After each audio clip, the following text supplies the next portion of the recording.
এই এসএসসি ২৭ এবং ২৮ ব্যাচের বাচ্চা লোক, তোমরা নাকি বেশ কনফিউশনে আছো কি নিয়ে?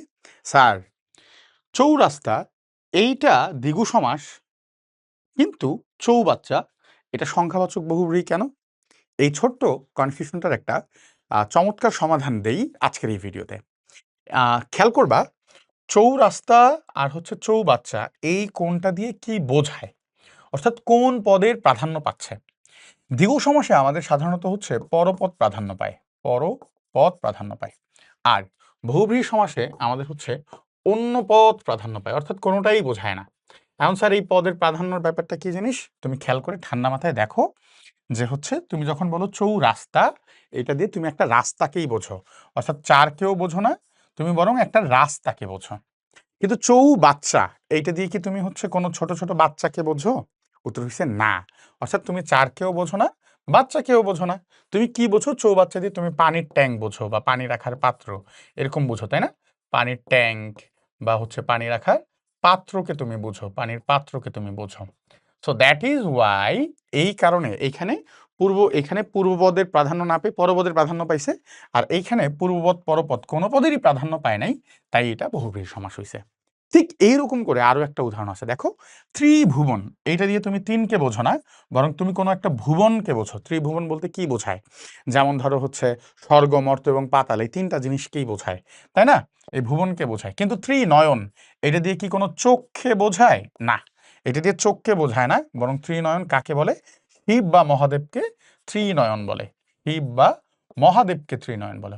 অর্থাৎ পূর্বপদ পরপদ কোনোটাকেই যদি প্রাধান্য না দিয়ে অন্য পদকে প্রাধান্য দেয়, তাহলে সেটাকে আমরা বলবো বহুব্রীহি সমাস।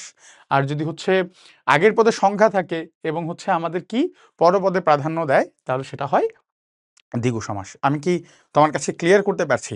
ঠিক সিমিলারলি আরো একটা জিনিস দেখো, এইরকম করে তোমাদের আরেকটা আছে।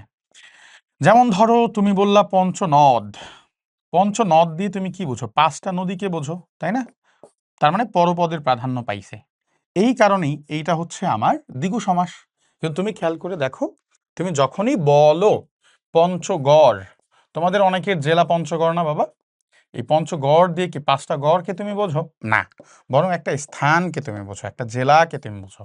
পাঁচকেও বোঝো না, গড়কেও বোঝো না, বরং একটা কিসেকে বোঝো বাবা? জেলাকে বোঝো। তাহলে এই যে পূর্বপদ পরপদ কোনো পদের প্রাধান্য না পেলে সেটাকে আমরা বলছি বহুব্রীহি সমাস। আর হচ্ছে যদি আমরা পরপদের প্রাধান্য পাই, সংখ্যা আছে দুই জায়গাতেই সংখ্যা থাকবে, কিন্তু যদি পরপদের প্রাধান্য পাই তাহলে হচ্ছে দ্বিগু সমাস। আরো একটা জিনিস চমৎকার করে দেখাই, মনে রাখবা, দ্বিগু সমাসে সাধারণত যে কোনো জিনিসের সমষ্টি বোঝায়। সমষ্টি, একসাথে অনেকগুলা জিনিস, তাই না? এই অনেকগুলা জিনিসের একটা সমষ্টি বোঝায়, সমাহার বোঝায়। কিন্তু সংখ্যাবাচক বহুব্রীহিতে কিন্তু একসাথে অনেকটা জিনিসের সমষ্টি বোঝায় না, বরং একটা জিনিসকেই বোঝায়। হ্যাঁ, কি? একটা জিনিসকেই বোঝাবে, একটা জিনিসকেই বোঝাবে। ক্লিয়ার? জিনিসকেই বোঝাবে। ক্লিয়ার? জিনিসকেই বোঝাবে। তো আই গেস তোমরা হচ্ছে সহজেই বুঝতে পেরেছো এই ভিডিওটা। এরকম আরো চমৎকার চমৎকার ভিডিও পাওয়ার জন্য এবং আরো হচ্ছে তুমি যদি ভালো কিছু এরকম বুঝতে চাও, তাহলে যুক্ত হবা কোথায় বলো তো? আমাদের যেই ২৭ এবং ২৮ ব্যাচের জন্য ইবিআই কোর্স লঞ্চ হয়েছে, যেখানে বাংলা আমি পড়াবো, ইংরেজি তোমাদের রুদ্র ভাইয়া পড়াবে এবং পাশাপাশি হচ্ছে তোমাদের আইসিটি এবং ম্যাথ, এই দুইটা পড়াবে তোমাদের রাফিন ভাইয়া। তো আর দেরি কেন, ঝটপট করে হচ্ছে কমেন্টে দেওয়া লিঙ্ক থেকে জয়েন হয়ে যাও এবং আমাদের সাথেই যুক্ত হও। কেমন? সে পর্যন্ত ভালো থাকো, সুস্থ থাকো, রিথিঙ্কের সাথেই থাকো। আসসালামু আলাইকুম।